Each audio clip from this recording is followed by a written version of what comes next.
Bem-vindos a mais um vídeo. Vamos dar uma vista de olhos ao Exame Final Nacional de História da Cultura e das Artes. Primeira fase, 2024. Eu tenho recebido algum feedback vosso. Tem sido tanto mais fácil como mais difícil do que o ano passado. Vamos agora dar uma vista de olhos mais objetiva aqui à questão. Então, a prova inclui 11 itens devidamente identificados, cujas respostas contribuem obrigatoriamente para a classificação final. Dos restantes 4 integrantes da prova, apenas contribuem para a classificação final os 2 das respostas que obtenham melhor pontuação. Quem esteve a treinar o exame já sabe o que é que isto é. Grupo 1. Já sabem que o grupo 1 normalmente corresponde aos primeiros módulos. Eu estou sempre a dizer a mesma coisa. A mesma organização. Sigam sempre a mesma organização até para treinarem para um próximo exame. Temos então o que é esperado dos primeiros módulos. Observe a figura 1 e 2, temos um vaso de pronomes, o lado A, cerâmica ática, 410 a.C., e temos um vaso também de pronomes, ceramática, do outro lado, portanto, do pormenor... não, é o mesmo lado, ok. Temos um pormenor, especificamente um pormenor. Ok, então... O vaso de pronomes na figura 1 apenas apresenta características próprias de uma ânfora do período arcaico, estilo de figuras negras. Agora figuras negras. Não temos aqui figuras negras, portanto não será esse o estilo. Temos uma ânfora do período arcaico do estilo orientalizante. Temos uma cratera do período clássico, estilo de figuras vermelhas. E temos uma cratera do período clássico estilo geométrico. Portanto, sabemos que a primeira, a A e a D, não seriam as respostas. Então, qual é que vos espera? Para o grupo 1 seria a cratera do período clássico de estilo de figuras vermelhas. De facto, as figuras negras vocês já sabem que é quase o oposto do que é os vasos das figuras vermelhas. Depois temos o 1.2, vocês já sabem que tudo o que é asterisco é obrigatório. As personagens centrais, aqui é que vamos, aqui é que precisamos de olhar para o pormenor. Os visíveis nas figuras 1 e 2 são Dioniso e Pronomos, o tocador de flauta, o que faz desta obra um registro significativo. Temos várias opções: da dança e dos jogos, da mitologia do teatro, da música e da pedagogia, da poesia e da filosofia. Mesmo que vocês quisessem ir para a questão da música e da pedagogia, vocês aqui não tinham pedagogia, que é basicamente ensino. Portanto, não seria esta a questão. A dança e a dos jogos pode-vos colocar um pouco em dúvida, ainda que não temos ali jogos. Poesia e da filosofia, nós não temos nada que nos indique que exista poesia neste local, nem que haja um certame, ou vocês queiram chamar um grupo de discussão filosófica. Portanto, o que ficaria aqui seria mais a mitologia e do teatro. A mitologia, nós temos algumas figuras que, se vocês estão a par delas, podemos identificar mais na parte superior, e temos depois a do teatro em baixo. Está certo. Portanto, aqui 14 pontos, 1,4. Esta aqui não é obrigatória, a pergunta 2. Observe as figuras 3, 4 e 5. 3, temos o Panteão à Vista Aérea de Roma. Depois temos o Panteão à Fachada. E temos o Alçado Lateral, uma ilustração do século XIX. Portanto, temos aqui no vaso tínhamos um pormenor, aqui continuamos a ter várias visões do Panteão. Vamos ver o que é que...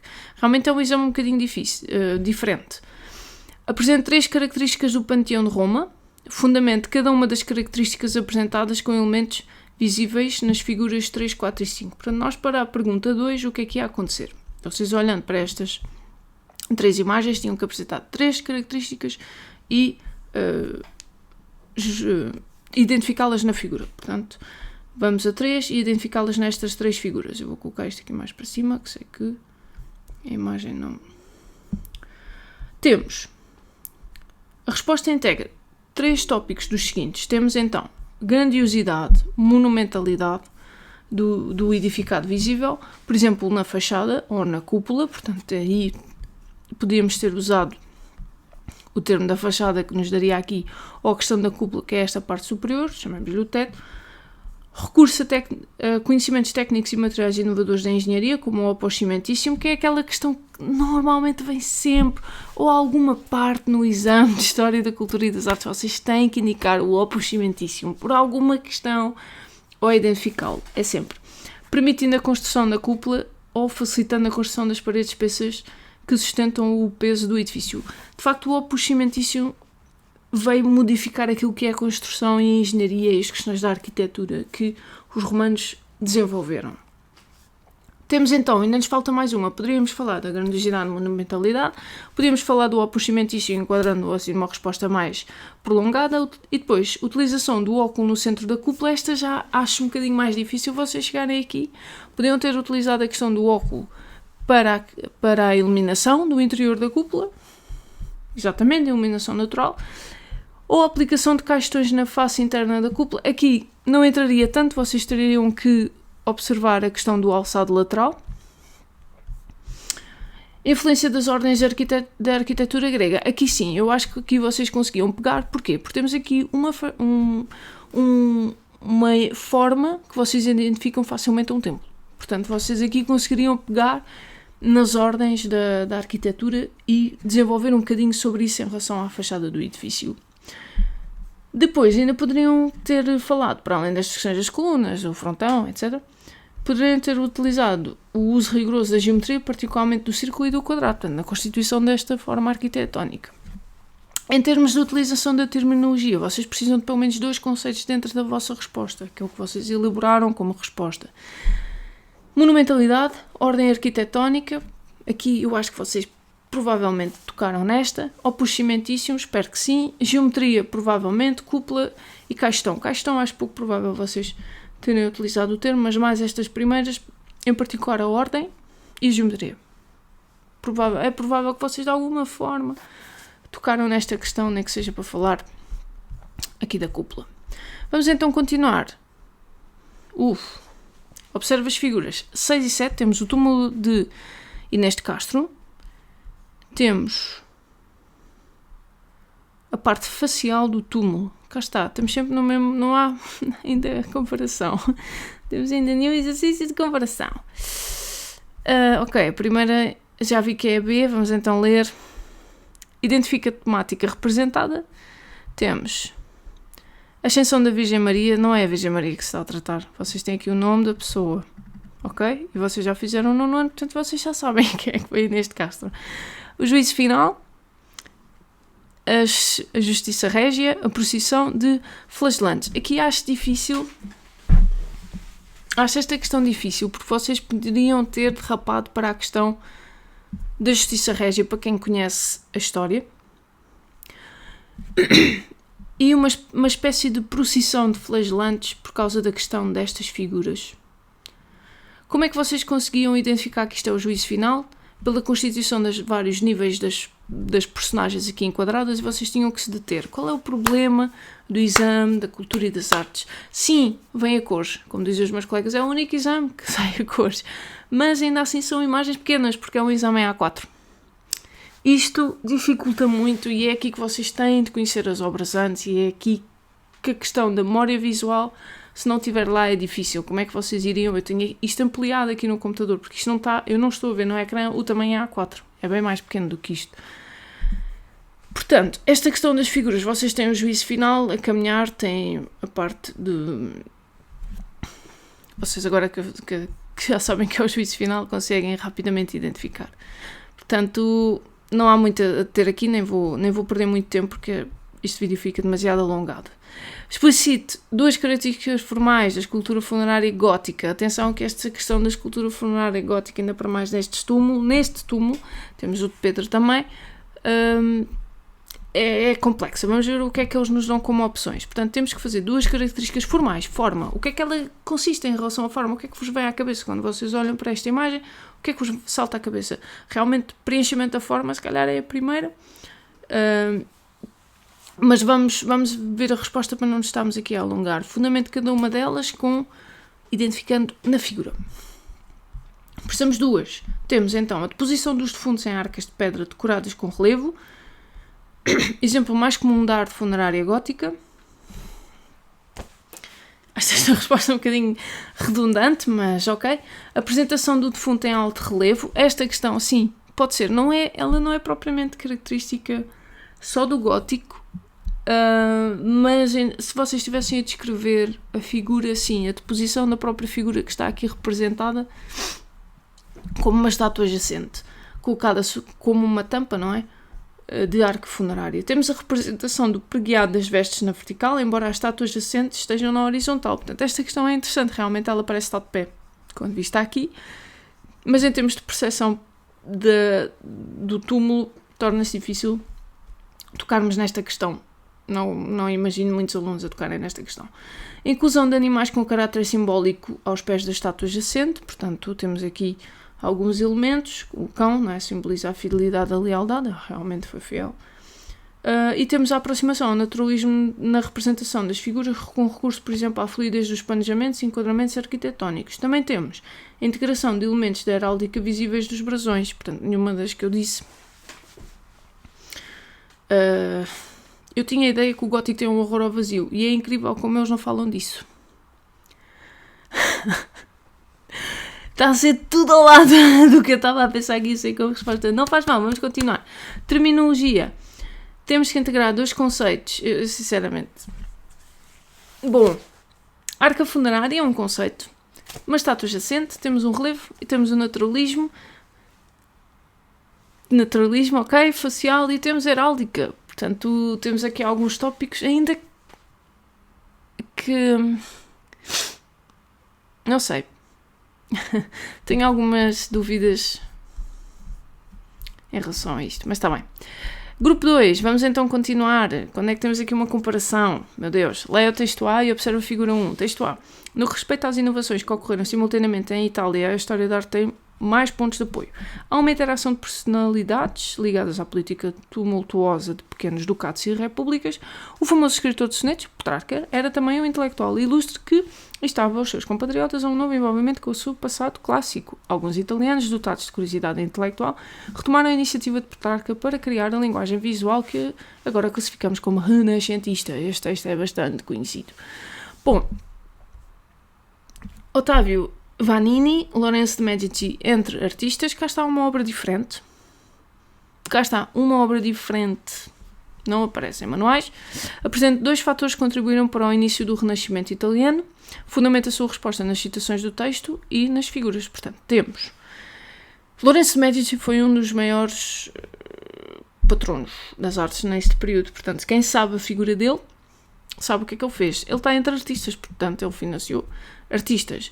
O que é que diz mais? Entre os fatores que contribuíram para o início do Renascimento. Vamos ao texto.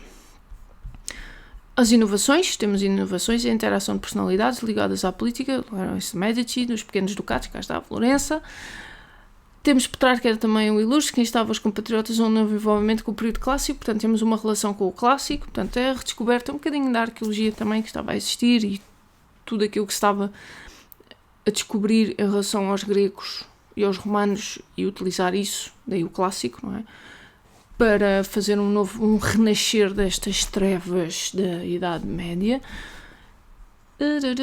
Portanto, vamos ver o que é que eles têm como hipótese, conteúdos. Temos que integrar dois tópicos.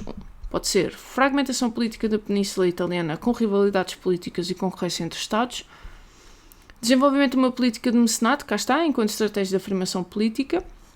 Dinamismo literário de pendor humanista ancorado na cultura clássica. Portanto, este ancorar com a cultura clássica podiam relacionar mais com o ponto a seguir, que vem o interesse pelos vestígios da cultura clássica. Portanto, as questões da arqueologia que estavam a surgir e descobrir, não é? Escavar e descobrir toda esta cultura que se chamou de clássica e fazer como renascer neste período pós-Idade Média. Formação de uma nova mentalidade mais humanista e racionalista, caracterizando a cultura que agora classificamos como renascentista. E que tem no círculo de Lourenço Medici um dos principais difusores. É verdade, sim senhora. Em relação à terminologia, deveríamos ter utilizado mecenato, renascimento, humanismo, classicismo, rivalidade entre Estados. Acho muito pouco provável. Estes primeiros termos, acredito que vocês tenham usado. Não tenho dúvida nenhuma que vocês pegaram nestas questões. Portanto, esta estava a ganha. Ponto 2. Ok, temos duas. Vamos lá. Comparação.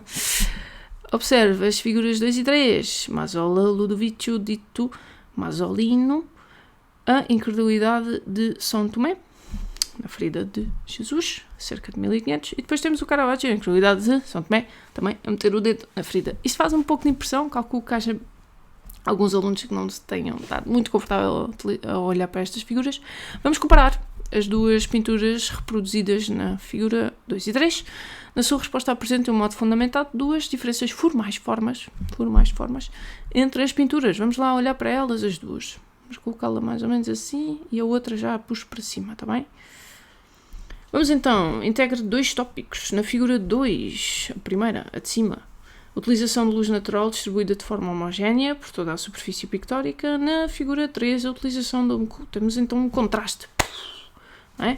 Luz-sombra, claro-escuro, típico de Caravaggio, muito utilizado ainda em estúdios de fotografia. Temos então também representação idealizada e formal das figuras, portanto muito idílica, muito sempre numa pose bastante já estudada. Braço erguido, em pose de contraposto, apoiado numa perna com outra fletida. Para a representação realista das figuras que, portanto, temos aqui muito realista, parece mesmo que estava a acontecer, parece um momento fotográfico. Tirámos fotografia àquele momento. Temos os traços fisionómicos reveladores da sua idade e do desgaste corporal na casa da figura de Jesus. Vejam bem. É a barba, é o esbranquiçado do corpo, é as rugas, é a magreza, não é? Temos também as rugas aqui na testa de São Tomé, que não temos nada disso aqui. É tudo muito idealizado, quase as caras iguais, copy-paste, vejam só. Também podemos, cena localizada no exterior, entrega 2 planos. Portanto, temos aqui na primeira, integra 2 planos. Temos este primeiro plano e aquele ao fundo, típico desta tradição, não é? Da paisagem idílica. E para acentuar a ilusão de profundidade. E na de Caravaggio temos uma cena muito íntima, não é? Temos um local indefinido, não sabemos onde, mas muito íntimo, estamos muito perto das personagens. Depois também temos uma pintura representativa da tradição renascentista, visível, por exemplo, a adoção da composição piramidal. Okay? Temos claramente traçar aqui. E na 3, do Caravaggio, temos uma pintura que apresenta uma inovação, uma inovadora organização compositiva. As 4 figuras dominam um espaço, portanto, não há propriamente... Temos 4 cabeças quase que formam aqui um losango a apontar para a ferida. Se voltarmos atrás, a utilização de cores claras com predomínio do azul e branco, típico do Renascimento, destes primeiros traços renascentistas. E depois temos então, de Caravaggio, uma paleta que domina os tons castanhos. Okay? Vejam até as cores dos espanejamentos. Em termos de terminologia, claro-escuro, idealização, realismo, tenebrismo. Tenebrismo é um termo que vocês teriam que se lembrar especificamente para Caravaggio. Acho pouco provável terem utilizado, mas ainda assim só precisam de 2, basta o claro-escuro, idealização, realismo, perspectiveira e contraposto. Ok? Portanto, aqui isto também estava tranquilo. Vamos então continuar. Temos, observa a figura 4, Anicet Lemony, leitura da tragédia O Órfão da China, de Voltaire, no Palácio de Madame Geoffroy, 1755, em 1755, porque a pintura só foi em 1812. Complete o texto seguinte, selecionando a opção correta para cada espaço. Escreva na folha de respostas apenas as letras e os números correspondentes à opção. Portanto, só podemos pôr uma. Vamos lá. É esta, não é? Ok, então vamos. A partir dos finais do século XVII surgiram em França os clubes, salões, grêmios. Vá lá, vocês sabem, isto é a segunda, certo? 2, está um bocadinho confuso. 2, ok, salões. Vejam bem, é um salão, tem pinturas na parede, tem pessoas a conversar, tem uma sala, mas muito grande um salão. Ok. Vamos continuar. B, os salões literários, espaços académicos, museológicos ou privados. Aqui temos 3 privados, são privados, nem toda a gente podia entrar. Que contribuíram significativamente para a divulgação do pensamento positivista, iluminista ou absolutista? Iluminista, ok? Vocês quando veem pessoal assim vestido deste género é sempre iluminismo, não tenham dúvidas, ok? Sim. Napoleão Bonaparte, iluminismo. Não interessa, não é? Pensamento iluminista. Estes espaços eram dinamizados por mulheres cultas que também desempenhavam um importante papel como mecenas, artistas, dramaturgas. Mecenas. Elas gostavam de apreciar a arte. Temos aqui vários. Temos artistas ou dramaturgas, é giro. Podia ser como artistas, mas não eram aceitadas como artistas, portanto, não puedo aceitar isso. 4. Joseph Williams, a lição de música, modelo a partir das 2 gravuras de François Boucher. Fábrica de porcelana de Chelsea, 1765, continuamos mais ou menos na época que estamos aqui a falar na pergunta anterior. A obra da lição de música reflete a importância na arte rococó, portanto temos aqui o rococó, vejam bem, é que não é preciso ir para as figuras, vejam só esta base típica do rococó. De uma dimensão aristocrática e política, litúrgica e didática, profana e intimista, sagrada e lúdica. Meu Deus, vamos por partes. Ok, lição de música reflete a importância na arte rococó de uma dimensão que nós aqui temos a C, profana e intimista. Ela é, agora como vos indicar o porquê especificamente, observando esta porcelana, será mais pelo facto do rapaz estar a pegar a flauta para ela tocar. É muito intimista e é a única coisa que nos dá, porque em termos de aristocracia nós não temos aqui nada que indique que poderia ser as vestes, podiam ter algum aparentar de riqueza, mas depois não há nada político, ok? Litúrgica e didática não nos está a ensinar nada, não nos está a transmitir nada. Sagrada e lúdica, o lúdica podia ser, mas o de sagrada não tem nada porque nenhuma das figuras aqui poderia-vos induzir em erro, não é? Aqui os cordeiros, mas não, só nos sobra mesmo, e iria por exclusão de partes, profana e intimista, ok? Profana porque estamos num período em que isto não é muito aceitável. Refira 3 características técnico-formais, ok, atenção, já não estamos só na forma, também estamos na técnica, visíveis na obra da lição de música 3. Vamos então colocar aqui a nossa imagem, vamos então aos parâmetros, e diz o seguinte, vocês têm que ter 3. Exemplo da escultura de pequeno formato, um bibelô, em porcelana, popularizado durante o século XVIII, período do rococó. Temos também uma inspiração na ornamentação rocaille, visível, por exemplo, na utilização de elementos estilizados de origem natural na obra. Portanto, temos estas flores e tudo, está tudo muito chapa 5, não tem grande naturalidade. Predominância de linhas curvas e sinuosas, que é típica do rococó, ok? Temos aqui esta questão da base. Conjugação das propriedades lumínicas e cromáticas da porcelana com a predominância de cores claras, características da pintura do período rococó. Não é só as cores claras, os tons também pastel, vocês também poderiam ter indicado essa questão, não haveria problema. A escultura caracterizada pelo movimento e pelas poses elegantes das figuras que interagem entre si, a figura masculina que abraça a figura feminina, enquanto lhe toca na perna, por exemplo. Pois é, porque a figura feminina está a tocar na perna, exatamente. Preocupação com o sentido cénico da escultura, visível na utilização de emolduramento naturalista. Isto, de facto, havia uma grande relação com a natureza. Daí se incorporar elementos da natureza para fazer esta espécie de brincadeiras rocaille. Profusão decorativa, visível em aspectos como padrões das vestes e figuras de integração de diversos elementos animais e vegetais. Destas questões, vocês tinham que incorporar 2 conceitos: porcelana, bibelô, rocaille, rococó, sentido cénico, linha curva e sinuosa, profusão decorativa. Atenção que bibelô poderiam tentar chegar ao termo, mas porcelana iriam utilizar de certeza, rocaille e rococó, é a mesma coisa, ok? Portanto, era só para nós sabermos se vocês conhecem o termo rocaille. Vamos então continuar para o nosso grupo 3. Observe um conjunto documental, temos a estação do Recio, com o nosso... e temos a estação fluvial sul e sueste, bastante diferentes. Temos 2 estações, vejam bem a diferença, uma toda trabalhada, certo, com vários elementos, e outra bastante simplificada, com 3 arcos.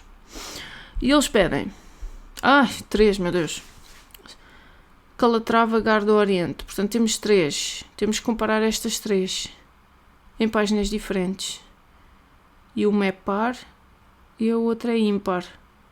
Portanto, ficou em páginas diferentes. Vocês andaram... Ok. Ai, meu Deus. Nada.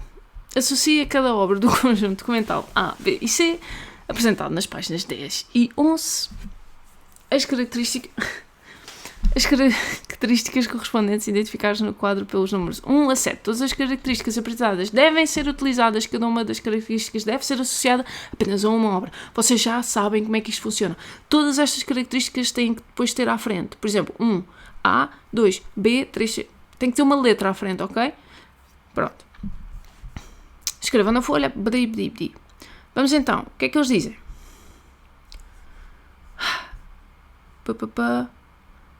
Ok. Decoração de inspiração manuelina. Manuelino? Não. Manuelino? Não. Manuelino? Sim. Ok? Portanto, esta não é difícil. É a única que vocês têm. Manuelino é muito trabalhado, não é? Tem muitas coisas a decorar. Vamos continuar. Sim. Decoração inspirada na Art Deco. Ok. Art Deco. O que é que vocês têm aqui associado à Art Deco? Temos isto, simplificação da forma, bastante retos.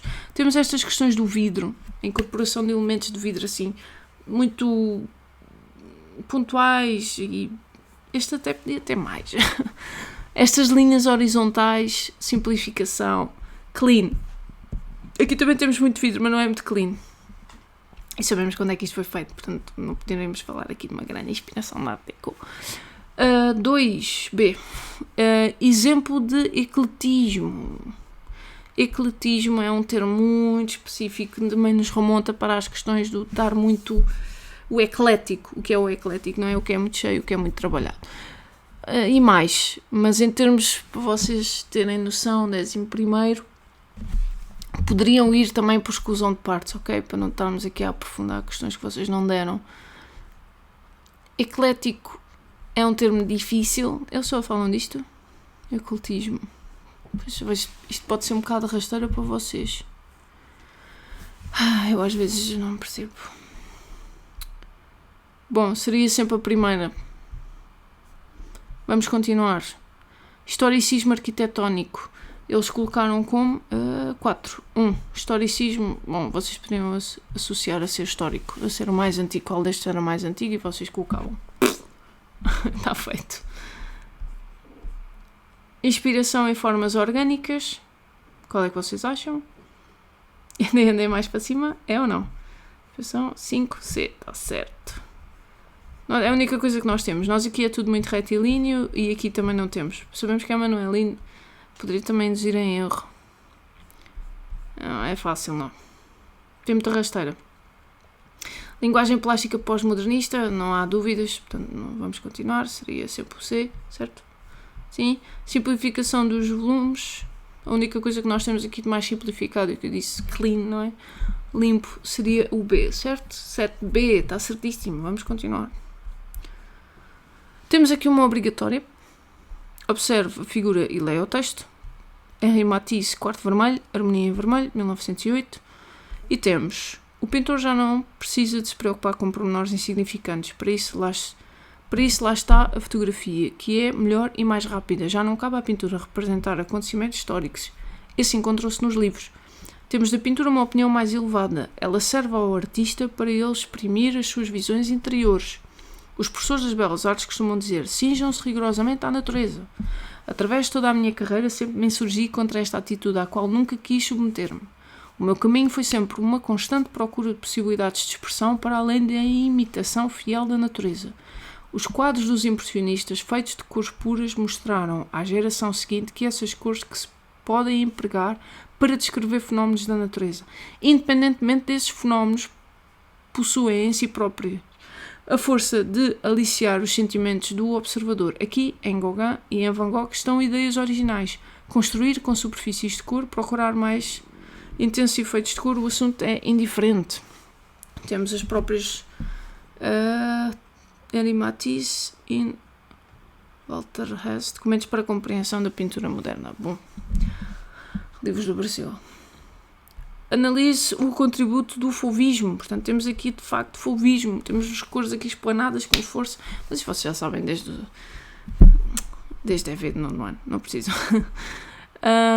para a renovação da pintura no início do século XX, abordando os temas orientadores seguintes: contexto cultural e artístico, inovações formais e técnicas. Na sua resposta, contemplam um total de 4 aspectos relativos aos temas acima indicados, fundamentando-os com elementos visíveis. Portanto, temos, ou com citações do texto, temos as cores, temos a simplificação da forma, temos a questão da fotografia, temos a questão da expressão, temos a expressão das cores puras, ok? Vamos lá ver o que é que eles nos dão.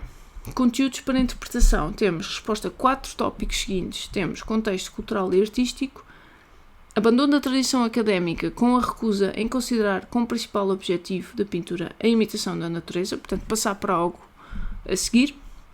Temos a influência do impressionismo nas pinturas do século XIX e início do XX relativamente ao papel da cor na pintura. Os quadros impressionistas feitos de cores puras mostraram à geração seguinte que essas cores podiam empregar para descrever fenómenos da natureza. Temos a influência dos... acho pouco provável que vocês toquem nesta questão. Influência dos pós-impressionistas, Van Gogh e Gauguin, na utilização audaciosa da cor e utilização de fundos planos. Portanto, tudo muito espalmadinho. Construir a superfície de cor, procurando intensos efeitos de cor. Concepção da pintura como um processo de pesquisa e de experimentação permanente. Isto só é permitido por causa da questão da fotografia. Espero que eles toquem. A prevalência de aspectos formais, como a superfície da cor, procurar intensos efeitos de cor, assunto é indiferente. O assunto já não é indiferente, o que se torna é a pesquisa da pintura pela própria pintura. Impacto da fotografia, cá está. Eu acho que isto vocês tocaram de certeza. E devem tocar, e é assim que devem fazer. E a questão das cores também. Que se desliga da obrigação de imitação fiel da natureza e, portanto, deixa de ter uma preocupação. Vocês só precisam de 4 destas todas, está bem? Depois, imaginem que vocês escolhem aquelas duas, as da cor e da fotografia. Vocês podem buscar mais 2. Inovações formais. Autonomia da cor, face à cópia da realidade. Portanto, isto não é nada de real, vocês aí iriam certamente tocar. Uso das cores puras, contrastantes e complementares entre si. Aqui é um pouco difícil, temos sempre uma redundância. Representação do espaço sem cumprimento das regras da perspectiva científica. Acho que sim, aí vocês podiam tocar na questão de não termos uma grande profundidade. Até parece bastante infantil o trabalho, não é? Nada como dar essa questão, porque a questão da profundidade já implica inteligência mais avançada. Uso, desconstrução da realidade. Uso simplificado de meios pictóricos, como a cor e a linha, simplificação das formas. Transgressão e distorção, face às regras do academismo. Aqui esta questão da ruptura, não é? Vocês aqui têm no início os acontecimentos históricos, vocês já não precisam de representar as questões, bem que isto é a história, ok, dos livros, mas já não precisam de fazer aquilo que era considerado a pintura clássica, que vocês viram das perguntas anteriores. Portanto, há aqui um saltar. Faça o que é o academismo.